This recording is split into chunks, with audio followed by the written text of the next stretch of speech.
All right. A second question, I think this one is good for you, Amy, which is, could you reflect on the optimal size of a productive NIC? How many educators, schools, or districts could a hub effectively support? Mm-hmm. And, could you envision creating cross-state NICs? Yes, this is a great question. It's a really hard question to answer. I don't know what the answer is because I've seen a lot of different configurations of NICs that have worked well. Just to give a few examples, I've seen some that are really just within one school district and there's multiple schools, and that forms the NIC, and they're all, in close proximity, easy to communicate. But I've also seen, for example, there's a Better Math Teaching Network in New England, and it's comprised of teachers in every single New England state. I've seen other NICs. The Carnegie Foundation for the Advancement of Teaching runs a community college NIC that has really a large number of community colleges in it. I don't know the exact number. I wish I did, but surprisingly large. And so I think there's all sorts of different kinds of configurations, and they can all work, but it's really heavily dependent on how they're facilitated and the kind of technology you use to facilitate the NIC. So Marshall and Joanna talked about using the Zoom platform, and I've seen other kinds of platforms used as well, and those platforms used so that you can meet virtually, because it's not realistic to expect people to travel to have meetings in person, so for virtual meetings. But also there's other platforms that can help members continuously update one another about their progress, check in, share material. So there's lots of different options and lots of different ways of implementing NICs. Yeah, thanks, Amy. I mean, one of the things I have observed with this group is that it really, another factor is the strength of the hub. In this instance, we're working with, instructional coaches like Joanna and teachers in buildings, and there's some challenges there, right? I mean, anytime we want to bring everyone together for a face-to-face, we've got to be able to find a common time for everybody, a common location. The people in the buildings have to find subs for the teachers and leaders that are going to be out of the building that day. And we couldn't do that without the support of the AEA as part of the hub and a coordinator there. And so that's, that the strength of that is really crucial to that aspect. And you mentioned some technology, and the third question that came up says, how else did NIC members share and learn with each other? Was there ongoing interaction? And then I see, there's a question down below here about a typical agenda, and these are really related. And so we worked to blend face-to-face and online collaborative opportunities. I mean, we couldn't have done it without it, right? And so we saved kind of the face-to-face opportunities, these kind of most of a day. I think we typically do 9 to 2 p.m. For the big picture stuff, for the root cause, for developing the theory of action, for kicking off PDSA cycles, and then convening everybody at the end to share the data. In between that, we use, and this is also, again, speaking to the strength of the hub facilitated by the AAA, we use Zoom, we use Google Hangouts, and try to do these short check-ins facilitated by me or by the AEA or as a whole group to really serve that purpose of keeping the conversation going between those meetings, making sure that people have an opportunity to share how their implementation of their PDSA cycle is going, some challenges they're experiencing, ask questions of the group. So and that also keeps everybody focused. While we've worked really hard with our districts to embed this in stuff they're already doing, it is a different way of doing work for them. And so we want to recognize this does require some effort. And providing the ongoing support, but also providing that check saying, oh, we have this meeting, coming up. We need to make sure that we're keeping up with our implementation plan, I think helps. And we do those either before school or after school. So I've enjoyed getting up and attending those web meetings at 7 a.m. on some days and 7:30 a.m. and getting camera ready for those sessions, and that's been really valuable to work around the schedules of the group. And I don't know if that answers the agenda question, but you know, we try to do some community building at the front end of all of our agendas. So we always, I mean, I'm loath to call them icebreakers, but we always check in with everybody and see how they're doing as people, right? So what we know about the research on like things like communities of practice is they're social things, right? And the social part's really important. You need to build the connections as people before you can build the connections as practitioners.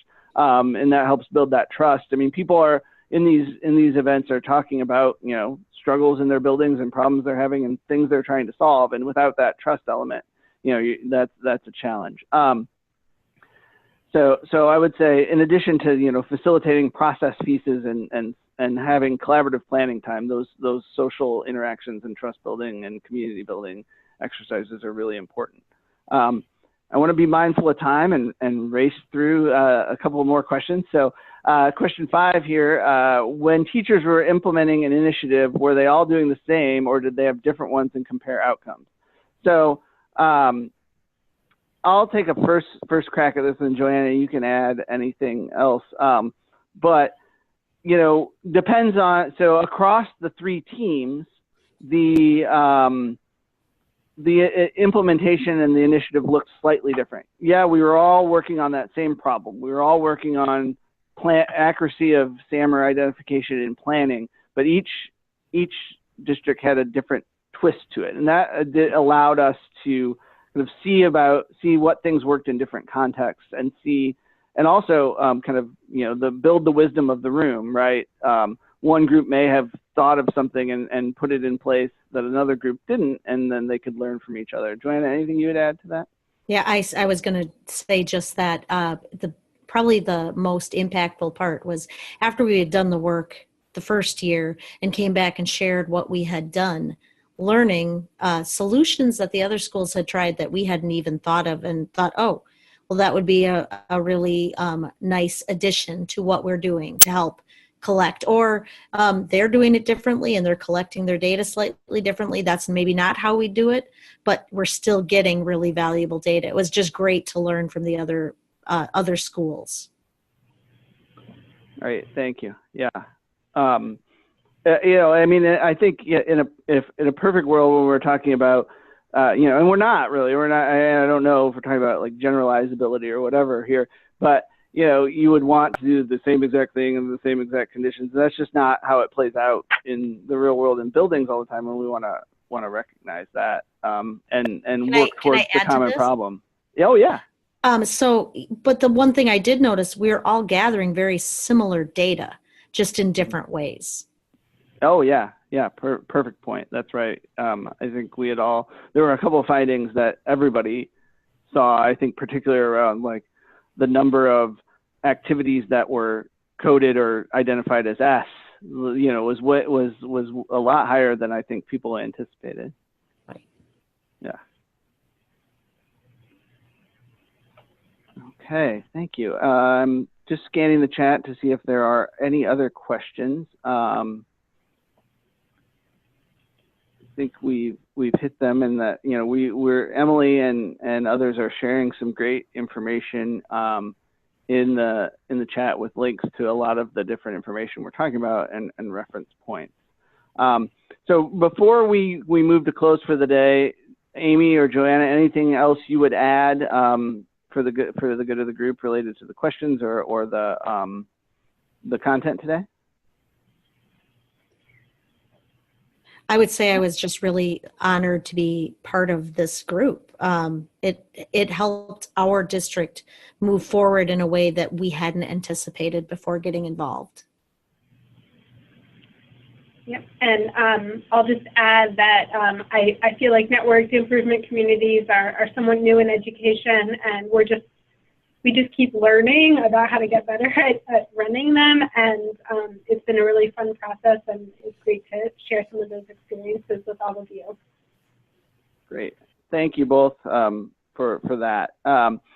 So we are about at at time for the day, and we want to honor everybody's time and the commitment to stay and listen. So first, though, Amy and Joanna, thank you once again for your contributions today, and thank you all for the questions that help make this panel and this Q&A really interactive and had a lot of great information. So before we go, a lot of this I think is already in the chat, but these are some additional resources on network improvement communities that are available to you. We've got a REL Midwest report. There's a resource roundup on NICS and continuous improvement research, a principles reflection, which is, I think, is a blog post, and then we have a podcast about another NIC that REL Midwest facilitated in Michigan. So I'd encourage you all to take some time and take a look at those if you're interested in learning more. And also, I want to make sure to plug REL Midwest on Twitter and visit on our website URL. Both are full of great information like what we shared today and what was shared in the chat. And so please go ahead and check those out. Finally, I would be remiss if I didn't plug our survey. So if you haven't done so already, please either click the link on the screen, I think it's interactive, or in the chat, and give us some feedback on how things went. We'd love to hear from you and need to hear from you on how this went as an event, what you learned, and your experience. So please take time to do that. It's great information for us to have. All right, and with that, again, I want to thank our panelists, Joanna and Amy, for joining us today. Here's our information for you if you're interested in following up with us, contacting us about anything we talked about today. Please feel free to do so. And that is it. So thanks again. I appreciate everyone's time. Have a great evening and a great rest of your week.